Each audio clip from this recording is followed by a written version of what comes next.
ang kulay ng bansa ayon sa kampanya ni Senador Amy Marcos. Pero para sa Malacanang, hindi ito salamin ng ngayon kundi ng kahapon. Narito ang agenda report ni Pierre Pastor. Itim ang kulay ng kampanya ni re-electionist Senator Amy Marcos na iniendorso ngayon ni VP Sara Duterte. At ang campaign slogan ng senadora, itim ngayon ang kulay ng bansa, sa gutom at krimen nagluluksa. Pero ayon sa Malacanang, mas nababagay ang kulay na itim sa nakaraang administrasyon. Mas madidescribe siguro natin nung nakaraang administrasyon na sobrang itim at ngayon ay papaliwanag sa panahon ng kasalukuyang administrasyon.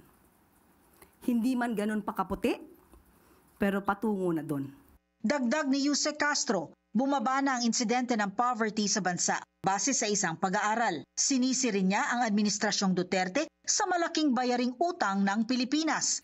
Meron pong naitala na 7.2 trilyon na utang ang dating administrasyon at dahil po dito ay patuloy pa rin po natin binabayaran sa kasalukuyang administrasyon.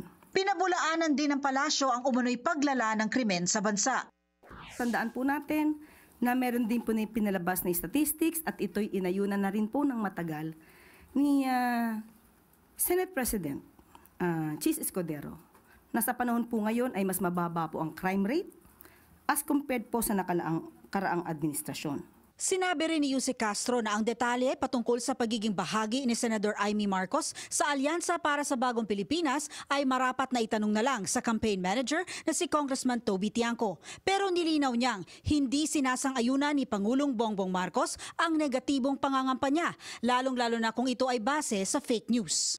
Mensahe ng palasyo sa mga botante, maging mapanuri at huwag magpaloko sa mga sinasabi ng iilang campaign ads. Para sa agenda, Pierre Pastor, Billionaire News Channel.